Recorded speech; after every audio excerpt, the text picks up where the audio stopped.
So in the last class we have discussed about nation branding, right? And in continuation, we're discussing about nation state, evolution of nation state, as well as nationalism. So while discussing about the nation branding concept, there were questions coming up regarding the image of India. What should be the image of India? How we make the image of India? How image of India is different from identity of India? So this kind of question will always arise when we try to understand the concept of nation state, nationalism, as well as national branding.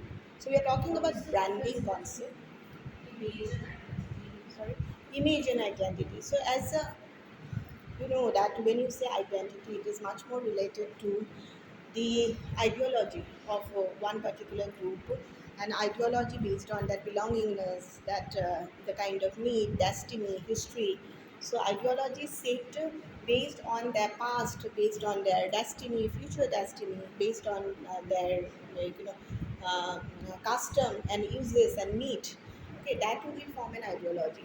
So this is basically in relation to information. So when we talk about this identity, identity can be shaped on the basis of information, on the basis of ideology which you pursue, um, and on the basis of interest that may be cultural interest, political interest, economic interest, which will help one a nation to form a cultural capital as well as social capital, which is very very important.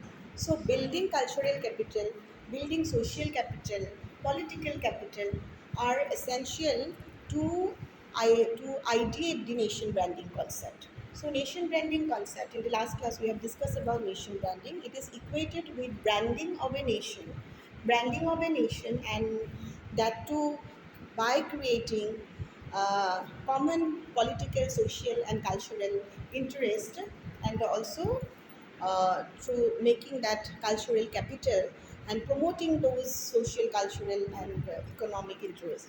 So it is very, very essential to brand a nation from the perspective of the reputation building, from the perspective of sustenance of that country, and having an unique standing of that country in the international world. Okay, so every nation has their own branding, and branding depends upon our history, our principle, our objective values, culture, our tradition, which has a role in making the foreign policy.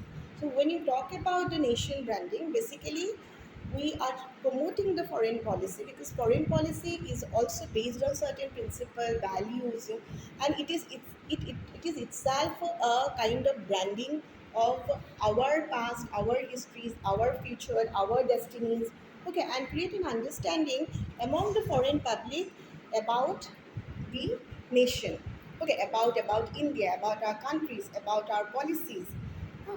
So that is what is nation branding. Now when you talk about foreign policy, in the last class I have told you that there are certain determinants of foreign policy, there are certain objectives of foreign policy. Okay, certain principle helps that foreign policy to to understand its existence, why there is a need of foreign policy, why foreign policy is created, what are those sole objectives that foreign policy is uh, uh, basically based on and try to fulfill. So when you talk about those objectives, our foreign policy uh, is trying to promote world peace and international cooperation. So there are some of the postulates which will be very helpful to understand the Indian foreign policy. Postulates like world peace as well as international security is the very first postulate. Second is peaceful settlement of international disputes. So I'll write it down: peaceful settlement of international dispute. Third is peaceful coexistence is another one. And fourth is anti-colonialism. Fifth is anti-racialism. And sixth is now non-alignment nation. Now, non-alignment national movement or non-alignment movement itself is not relevant, but it happened to be the one sole postulate of foreign policy, Indian foreign policy and foreign policy of India, when you actually try to identify the identity building of India. Non-alignment movement itself is a nation branding approach. It's a kind of nation branding, image branding approach. So when you talk about those very postulates and objective of Indian foreign policy, you basically try to find out India's role in international forum. India's role in international forum, what it tries to achieve. India tries to achieve basically the national interest. And in order to fulfill the national interest, that is the self interest, India has also set certain objective. Objective number one is world peace and international cooperation. So India always talking about the peace, and peace here is not simply avoidance of war or absence of war. Peace itself is a way of life, way of thinking, way of action for India. So India has been talking about the peace when talking about peaceful settlement of dispute, how to settle a dispute peacefully. So there are also two means of settling a dispute.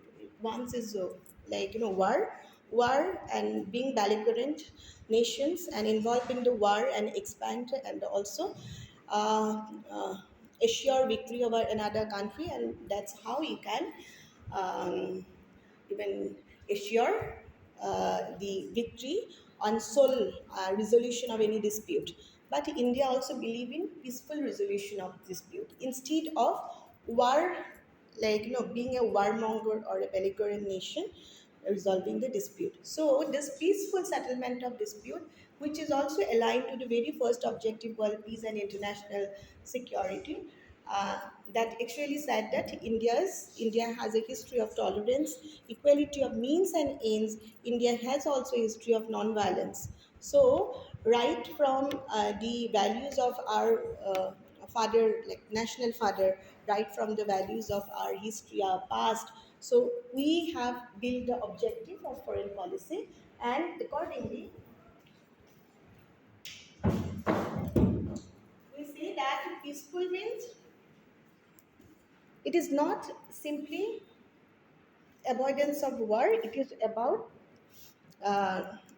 thinking in that way, thinking in terms of negotiation, thinking in terms of mediation, thinking in terms of even a judicial remedy to any kind of dispute. And you also see India has been supporting United Nations. Okay, so as a part of peaceful settlement of dispute and as a part of India being the member of US, India has been trying to strengthen the United Nations organization, which happened to be the one and only international organization. So before that, we had League of Nations, which tried to even prevent the war and also save the humanity. But the attempt of League of Nations was not successful. But you see that India become one of the very strong supporter of United Nations.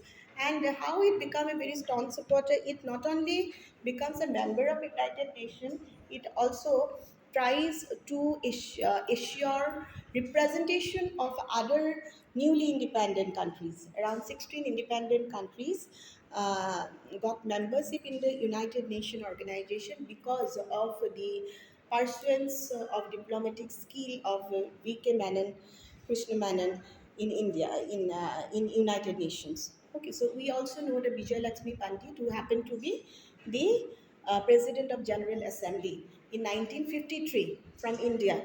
So these are some of the examples, and we also see the peacekeeping mission in which India actually took a role, and peacekeeping mission carried out in Egypt during the Suez Canal crisis, in Congo, in even Sierra Leone. So in different countries, some peacekeeping mission has been carried out, and India has been contributing troop in carrying out the peacekeeping mission. As well as you know about the North Korean war. During North Korean war, India also headed a neutral nation repatriation commission. India was the chairperson of that neutral nations repatriation commissions. India was the chairperson of that commission, and India also provided safeguard to the prisoners of war. So India has been trying to work in line with human rights right from its independence and right from the time it gained the membership of United Nations organization. So you can actually see, and that's how India has also tried to instill the same kind of faith, belief based on peace, based on international security in the foreign policy objective. So, foreign policy objective, the first objective is to ensure world peace, harmony, and international security, and for which India has tried all the available means to achieve the end. And end, the end is the world peace, and in order to achieve the end world peace, you are not supposed to involve in any kind of war bloc, power politics, and any kind of military alliance. And that has again lead India to create a separate, carve a separate identity with the help of non-aligned movement. So we talk about now movement. So when we talk about this foreign policy postulates or foreign policy objective, uh, Indian foreign policy objectives, and objectives usually differs. And why you need to know about the objective is that it will help you to understand the adoption of foreign public diplomacy model. So public diplomacy model is one kind of approach. Adopting that model, adopting a kind of approach help you to understand a country specific situation. Okay, and basically it is also based on the geopolitical decision, geopolitical importance and strategic importance of the nation across the world, as well as the just the political context of the nation in the world. Okay, so on that basis we need to see that our that uh, that public diplomacy related models are being adopted. And in order to understand the public diplomacy accurately, it is also very, very important to understand the objective of foreign policy. In many cases, with the change of ministries, foreign policies, goals and aims, objective methods are also keep changing in many nations across the world. But in case of India, except non-aligned movement, other objectives have not been changed with the change of ministries in the center. Okay, so that is another, you see, um, dynamics of Indian foreign policies. That our policies, some of the values, objectives of foreign policies remain very integral uh, uh, to, to the whole life of the nation. So it's very, very important to understand this objective. So first is basically world peace. Peaceful settlement of dispute is one thing. So India always believed in peacefully settling the dispute, and hence it also registered, American war against Vietnamese, even also insisted, Vietnam to insisted America to withdraw troops from Indochina. Indochina, you actually know, it is known as the Vietnam. So withdraw the troop after the Vietnam War, and also questions that North Korea's aggression over the South Korea and U.S. aggression over the North Korea. So initially, India did not even question it, but India questioned that stand, and that itself shows that India actually believed in peace and harmony, and India that way it has carved its own identity. So India, then you see from these two very basic principles, one is world peace and harmony, and another one is peaceful settlement of dispute. We move to this third objective. Third objective is NAP. That is what is NAP now. Now basically non-aligned nation. So non-aligned, many people confuse with this concept called non-aligned, because align is also tried to equate with neutrality, neutralization, aloofness, isolation. Okay, so there are different terminology to understand this non-aligned. So India happened to be a non-aligned country, and if you understand the context, political context during the time, non-aligned movement actually it Ajab, or it started in the Cold War context when your power block politics started. That one ideological fashion. That was basically an ideological fashion, ideological power block. Uh, when USA tried to contain the communism of Soviet USSR. So that was a power block politics, but India, on the basis of the national interest, in pursuance of certain national interests related to economic development, technological know-how, and also, like, availability of some of the resources which are also supposed to be imported from outside. So that is in favor of our national interest, in favor of our national interest, to get this foreign aid, economic aid from both the power bloc, to get the military aid from both the power bloc, to get the infrastructure as well as other academic related exchange and training. India favored not to join any of the power bloc. Now you see India's policy related to non-alignment. People usually, like, scrutinize it and try to understand what is non-alignment, because non-alignment is not aligned to any other power block. That's how we understand. But people said that is it equivalent to neutral? If you were neutral, then how can you even think of having an independent stand in international front? This is also quite equivalent in relation to your personal affairs. When we ask you one question, whether you are affiliated to one political party or not, many people said that I'm not affiliated to any political party ideology. So it is not about party, but party ideology. Many students, many even adults are not affiliated to any party ideology, but many people also said that they are affiliated to, because this is a means. You have to be affiliated, you cannot be neutral. At one point of time, at one stage, you have to be affiliated to one party ideology, according to some scholars, according to some intellectuals. So it is important to have an affiliation. So when understanding the non-alignment also have a similar kind of, like, base, you need to understand whether you are like affiliated to Soviet Union or affiliated to USSR. Power politics was such that Soviet Union will not help any countries which will not support the communism. So that was the politics of Soviet Union. Any kind of military aid, economic aid will not be provided to countries which will not support the Soviet philosophy, Soviet principles that based on the communism. Okay, and communism is very alien concept for India.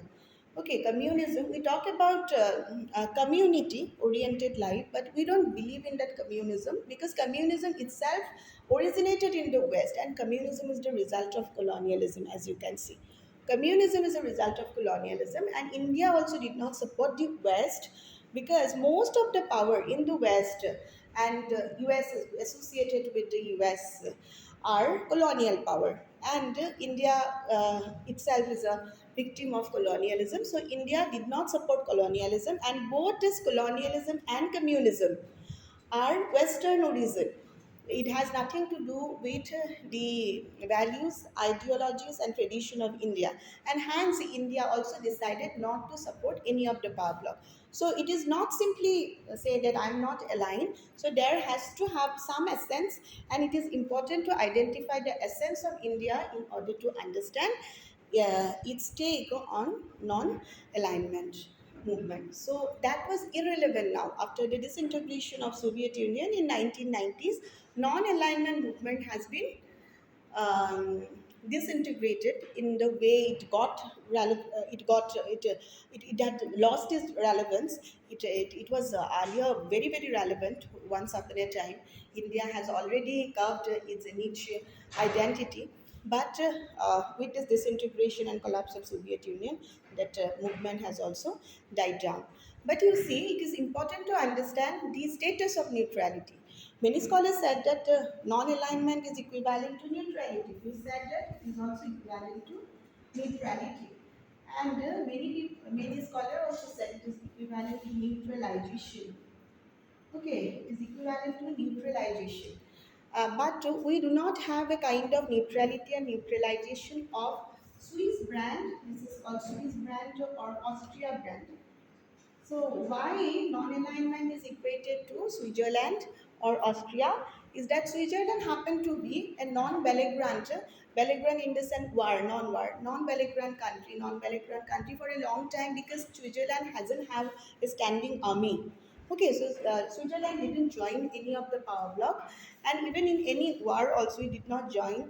And during the war period, if any nation decided to inactive and not to support to any kind of hostilities, is supposed to be a neutral. So that's why few scholars said that this non-alignment is equivalent to neutralization. During this war, we also decide to make ourselves passive and inactive, as well as not to support to any kind of hostilities.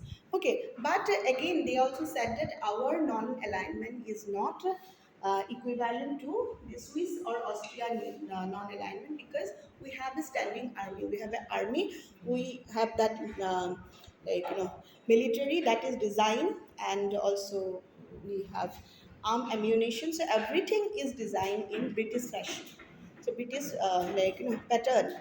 Okay, so that's how, although we have observed this neutrality in world politics, that is entirely based on the essence of our values of peace, right, tolerance. Okay, these are certain values we have been cherishing.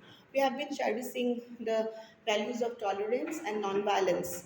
And you talk about the Panchasila. If you talk about the Panchasila again, this is also related to neutrality, non-alignment, as well as peaceful coexistence. So something related to peace is very, very important, and that has formed the very essence of Indian foreign policy. So, and that is being promoted now also across the international world. When you talk about the cultural diplomacy, when you talk about this public diplomacy, basically it works on the, it creates an image. It tries to harvest and create an image of India based on that peace, harmony, tolerance. That kind of picture is India is trying to portray across the nations. And this is not something very new, and it has been the very essence and the very postulate of Indian foreign policy. Okay, so when you talk about the non-alignment, again we see we have decided to be a non-aligned nation just because we we wanted to have our own identity. We did not want to be a nation of non-consequence. Okay, because at the same time, it is also true that we cannot even raise to be a superpower all of a sudden. But we also don't want to be a nation of no consequences. Okay, so wanted to carve that identity based on our need, our priorities, our aspirations. Okay, and hence we always have our own stand towards any kind of international decisions. So we are not supposed to be imposed by any of the power bloc in taking any foreign policy decisions. We have our own decisions, and irrespective of, and that is irrespective of the socio-political order, irrespective of the socio-political and economic system that India and other countries have. Okay, so it is very, very essential to understand the adoption of non-alignment, and this is also in line with peaceful coexistence, or you see peace sponsorship. Then third, you see that third, even this postulation objective and Indian foreign policy is peaceful coexistence. And there is also one, you see, agreement India signed with China. You know, in 1954, India signed an agreement with China, and that too on peaceful coexistence. And the Panchasila agreement, this is basically looked at Panchasila, that agreement in 1954, Panchasila agreement. So this is basically reflect. This reflects upon five principles. First is non-aggression, then mutual benefit and mutual equality and mutual benefit. Okay, and then you have that peaceful coexistence itself is one principle. Then non-interference in the internal affairs of the country and maintenance of the sovereignty and integrity of the country. So first is the maintenance of sovereignty and integrity, non-interference, non-aggression, mutual benefits and equality, equality and mutual benefit from the interdependence and peaceful coexistence. Now, if we look at those principles are binding upon the parties who have signed the treaty, and that those parties were India and China. They have already signed that treaty, but China again violated the very essence of principle, like that Panchasila, when it has. To say it has intervened building the Aksai Singh Road. Okay, and then also like that put in that aggressions through even that has culminated Indo-China war. So that treaty was violated even after violation of this treaty agreement, even after Chinese aggression over India. India did not even step back, taking its stand for China, for its representation in the United Nations. Because India is the one, India advocated for the representation of Republic, People's Republic of China and expulsion of nationalist China. So earlier we had nationalist China, nationalist China uh, uh, last till 1948, then in 1949 we have PRC, People's Republic of China, and India has been continuously advocating for the representation of People's Republic China in India for having a membership. And now to China, for long China have been a permanent security member who has been have the veto power. Right, but you see, big power usually use their veto to even create a kind of non-memberment, use the veto to not let anyone come into the United Nations. But India was not in favor of this, and India even, with its diplomatic skill, help another 16, 17, even 20 nations to even get membership in United Nations. Okay, so that is also one thing. So when you talk about this Panchasila, we talk about non-aggression. Non-aggression, aggression, that is one thing. So we talk about non-aggression and we talk about peaceful coexistence. Peaceful coexistence is again in terms of diversity of ideology, be it communalism, be it be it communism, be it liberal democratic ideology, in, irrespective of diversity of ideology, it actually favors peaceful coexistence. Actually favors coexistence and cohabitance of the system, diverse ideology without even imposing your ideology on us. So we can exist together.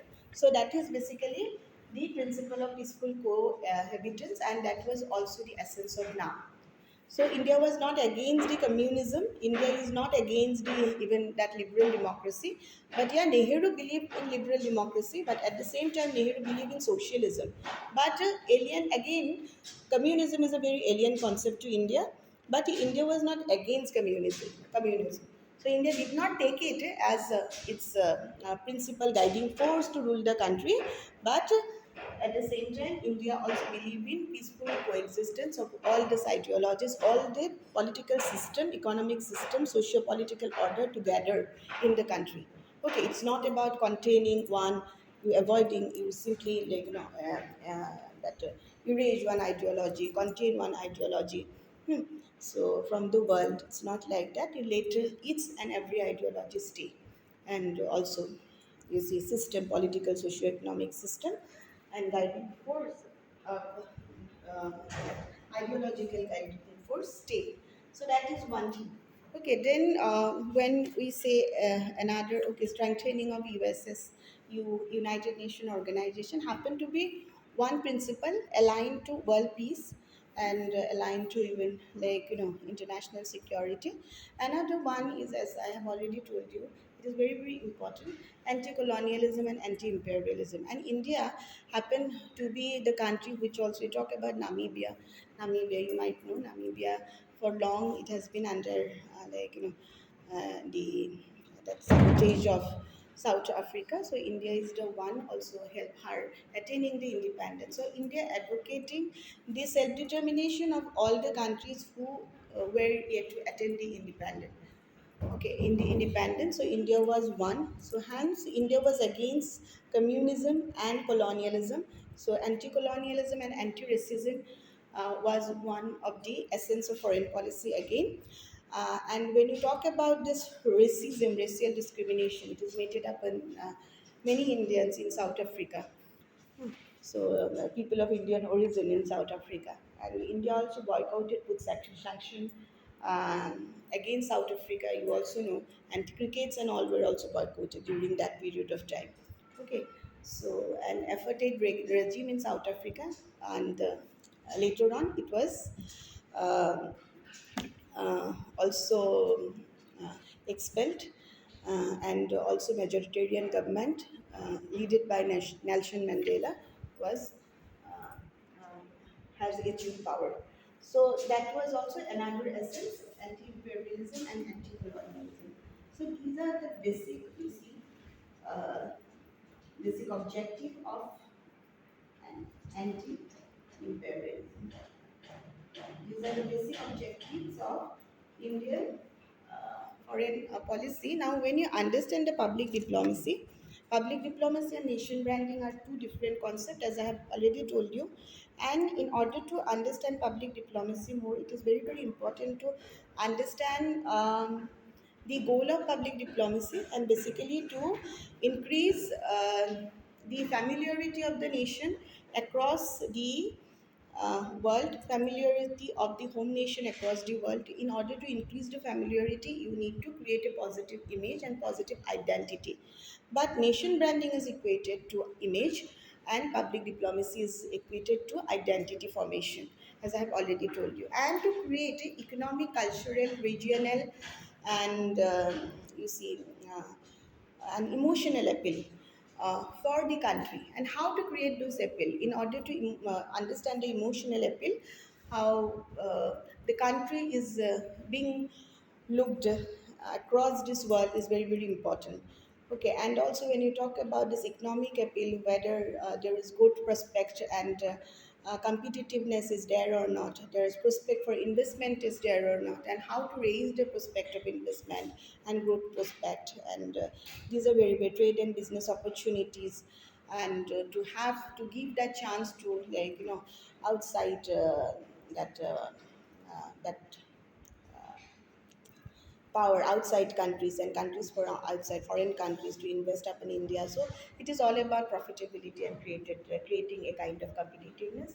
Political image is about the political environment, to create that political appeal, part of public diplomacy, creating that political environment, political stability, democracy is very, very important, and leadership style is very, very important in order to understand the political appeal part of public diplomacy. So it is also public diplomacy. It is also an instrument to force India's relation with other countries, promote Indian relation, bilateral, multilateral relationship with other countries, as well as negotiating alliances and negotiating treaties, agreement, part of public diplomacy.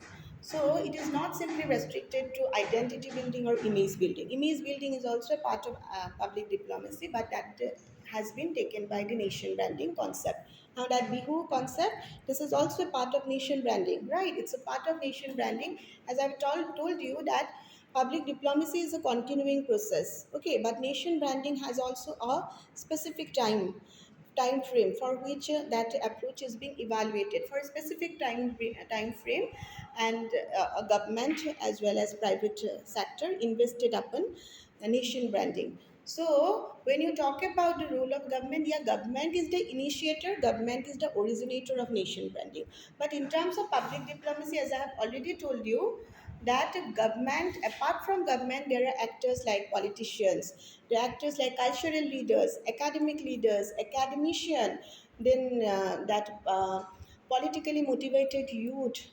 NGOs, Ministry of Culture, Ministry of Foreign Affairs, Ministry of External Affairs, okay, have an equal role to play in terms of public diplomacy. Foreign Secretary, and you see this diplomats, embassies have equal role to play in public diplomacy. So a Prime Minister is also a public diplomat. You yourself, you, me is also, you, me, we all are public diplomat in that sense. Okay, we all are public diplomat because in a way we are also helping to foster an image of this nation. And that public diplomacy we are talking about is two-way. So earlier we also had traditional diplomacy which were restricted to, you see, that traditional diplomacy is restricted to government connections and communication. But here today we talk about new public diplomacy, which has actually extended from that government to government limitations, and we are trying also to include the contribution of non-state actors like NGOs, medias, how media is framing the issue, framing any kind of issue that has affected the nations. So media management and news management, news framing is very, very important part of public diplomacy.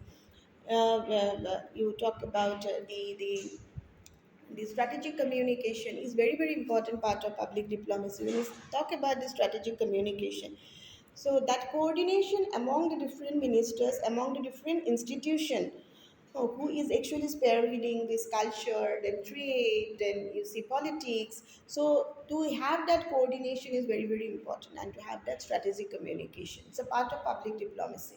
Right. So, in terms of nation branding, government is the initiator and government is the actor. But in terms of public diplomacy, we also invite the private sectors. We also invite the PRs and PR, then campaign. So everything is a part of public diplomacy as well as this role of citizen, because it is meant for citizen. So it is also at the same time as public diplomacy is targeted citizen, not consumers. Nation branding is targeted to consumers. So money is a lot of money is being invested up, targeted to one segment. To understand that cultural element, understand that economic, element of that nations, that prosperity, from prosperity angle or from traditional angle, to understand it, it's very, very important. But when you talk about public, diplomacy, it is also understand the foreign policy objective. So last time that Anandita asked me about Vasudhaiva Kutumbakam, that the whole universe is one. That is also one, that principle, guiding principle to our foreign policy. And public diplomacy is basically trying to create understanding of foreign policy, Indian foreign policy among the foreign public. Our foreign policy, creating an understanding of the foreign policy among the foreign public, creating the familiarity of foreign policy objective among the foreign public. So when you try to create a familiarity of foreign policy objective, you need to know the foreign policy objective. Okay, and whatever decisions we are taking, that is based on this objective. Suppose the non movement, non-aligned movement is irrelevant, but the principal essence behind non-aligned movement is still aligned. Okay, so it's very, very important. And we talk about the world peace, world security. So we still believe in world peace and world security. We are the one. We don't be always being the first aggressor. We will intervene whenever it is required. So we are not happen to be the first aggressor in any kind of war and belligerent related situation. And also, we have been providing unilateral concession to the neighboring countries. That is also an essence of foreign policy objectives. So we also have Gujarat Doctrine. That is another foreign policy determinants. Gujarat Doctrine that actually came in 1997. Not each and every principle, and when we see at the determinants of foreign policy, that can be understood during the time when it was basically initiated and formed. Because when you talk about this formation of foreign policy goals, we talk about the personality figure, personality cult of Nehru.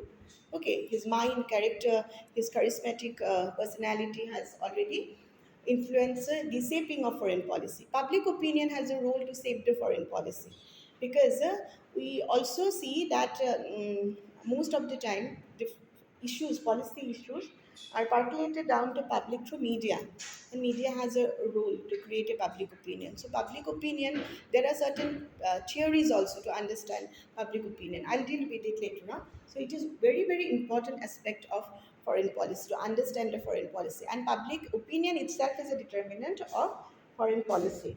Determinant, not the objective, but the determinant of foreign policy. Political parties, pressure group, and parliamentary happen to be another determinants of foreign policy. Our foreign aid, our socio-economic development is determinants of foreign policy. So when we talk about this parliament, role of parliament in foreign policy, determination of foreign policy objective, we actually see that parliament supposed to be simply a kind of figurehead kind of role, supposed to perform that kind of role.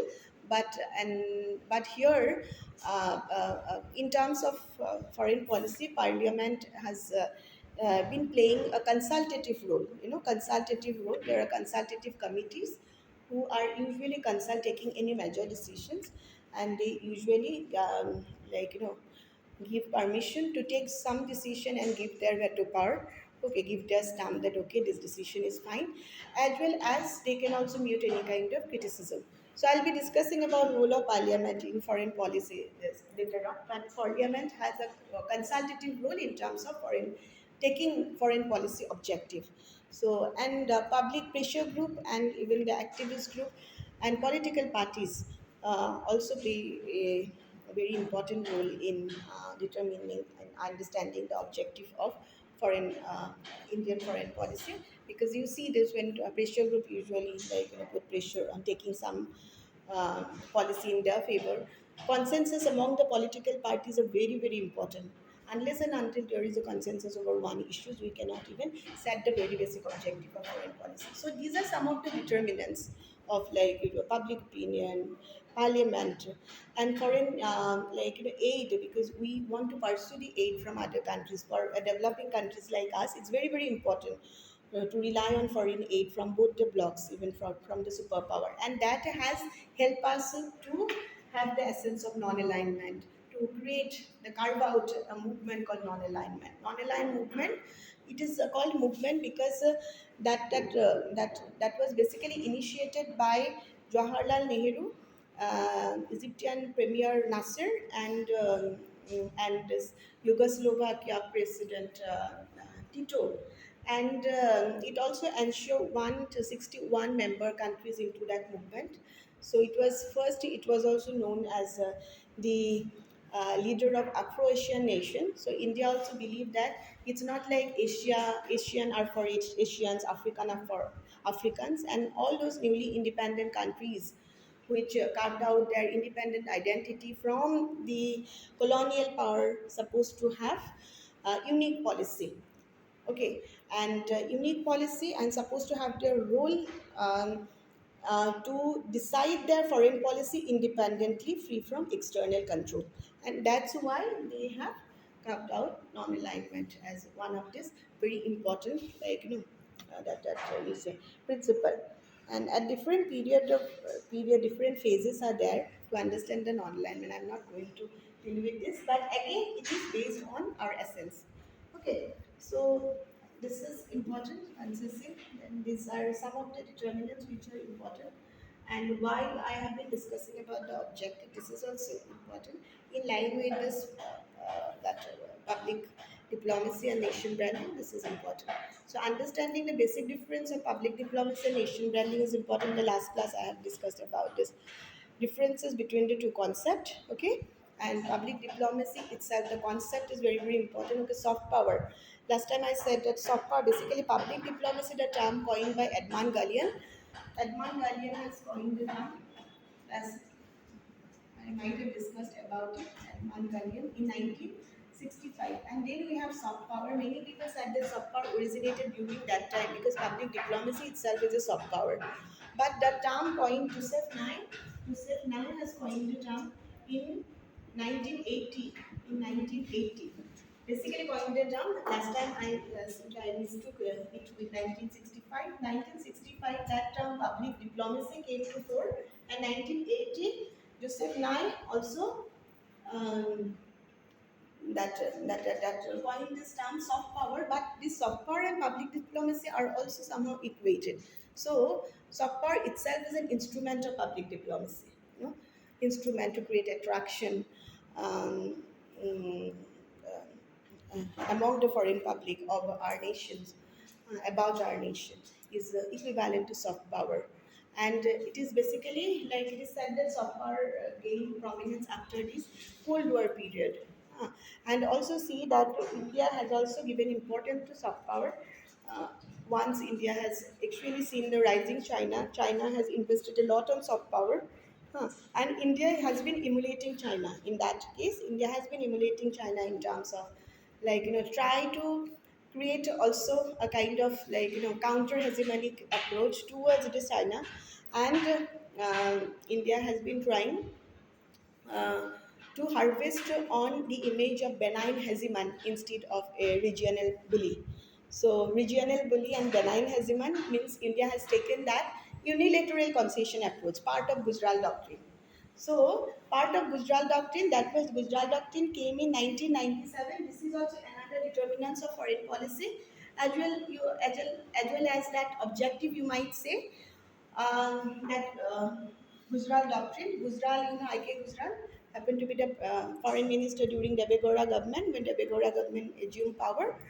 Taken some decision unilaterally. They have taken the decision to provide unilateral concession to the neighbor countries, immediate neighboring countries, as by virtue of being the privileged or a developed nation, comparatively developed nation.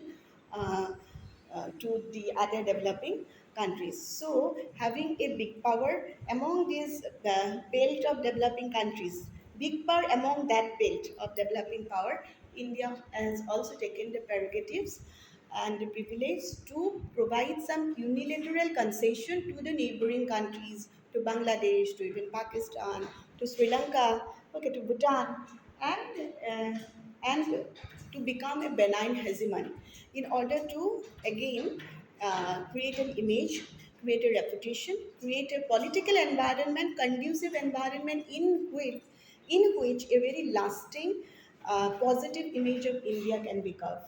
Okay, so there is also a reason for providing that unilateral concession in terms of like letting Bangladesh having the more water, taking the more water from India, water sharing treaty, uh, and during the lean season, that is also kind of unilateral stand.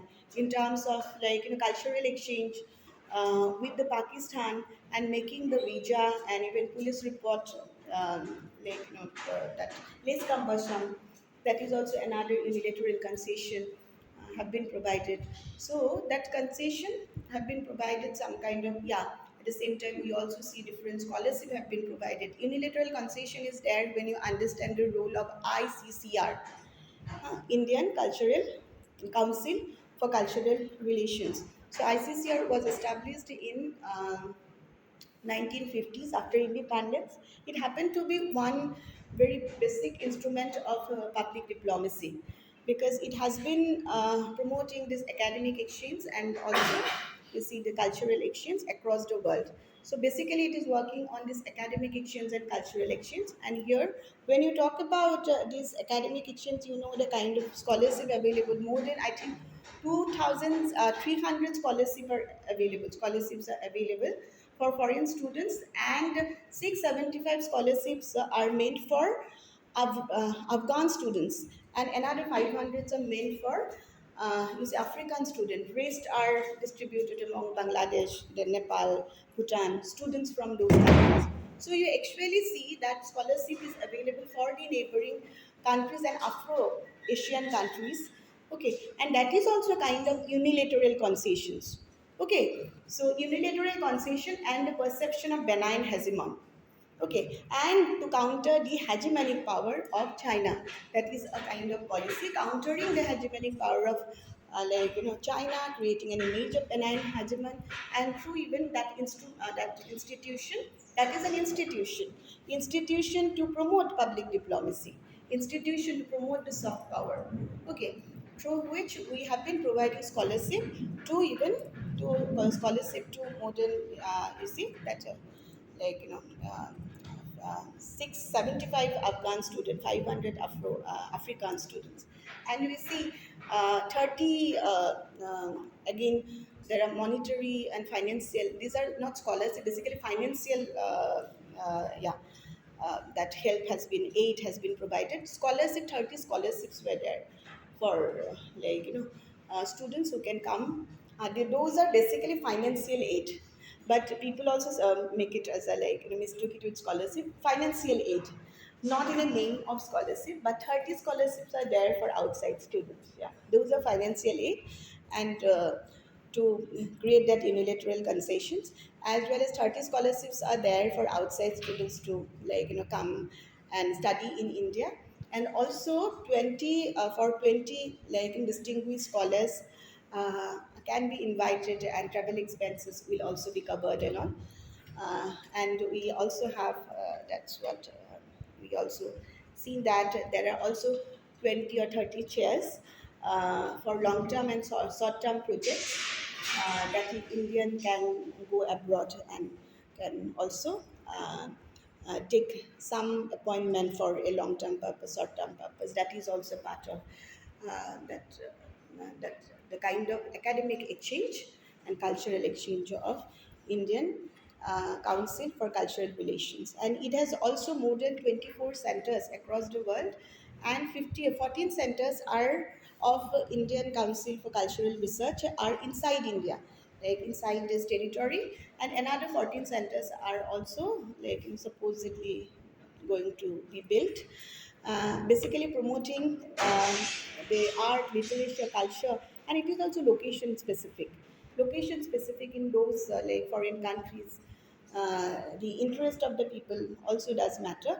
So location specific, interest specific. So based on the interest and location, interest of the people of that particular territory and that location, whether it is geopolitically important for India, whether that country has board and geopolitical significance with India, bilateral relations, forging any bilateral relation with India or not. Based on that, we try to promote culture, art, then also our tradition through this particular center, promoting the Hindi language, even through centers, literature through these centers. Okay, Indian, ICCR, Indian, that cultural centers. But again, number of the centers are less than China. China has more than 8,000, I think, yeah, 500, yeah, 500 centers through which uh, Confucius ideologies as well as that philosophies and Chinese literature and language have been promoted. So it's university, they're learning Chinese language, so that has been promoted. That is China's, like, public diplomacy and cultural part of cultural and academic actions. But we have not achieved that much. We have not even, like, create that curve that we make someone learn Hindi. So making Hindi as a language in other universities. So that is very important. Okay, so that is our achievement over the years, and that is a part of public diplomacy again. And we have another center in terms of institution and tradition of public diplomacy. It's very, very important. So there are different institutions. ICCR is one institution. Another institution is ICWA. Okay, ICWA, your Indian Center for International Center for World Affairs, I guess. ICWA, International.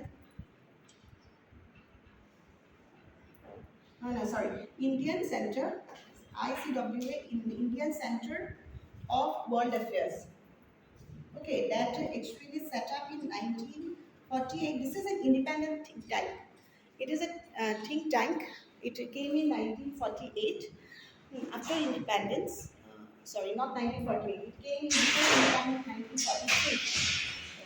1943. It came in 1943 and ICWA, and it has also gained the status of national center for national importance. Okay, and it has also it has been carried out various academic exchange program, and basically it is promoting the research and dissemination through publications. It published one journal, India Quarterly Journal. Okay, that has been regularly published, and now it has been publishing books in Hindi languages. It has been organizing seminars, conferences, workshops through which India's culture, India's, like, the tradition have been, like, popularized. Okay, so that has been our role. So that Indian that Council of World Affairs and that Council for Cultural Relations. These are the two institutions that promoting Indian traditions. So it is important how public relation at present is differs from or depart from the past practices like traditional diplomacy. Traditional diplomacy is based on government to government, embassy to embassy, and now we talk about two-way dialogue-based public that communication and day-to-day communication, which is very, very important. Strategic communication in order to create engaging public, in order to change the behavior of the foreign as well as domestic public. It is actually meant for both foreign as well as domestic public. Okay, so it is important. Okay, so you understood?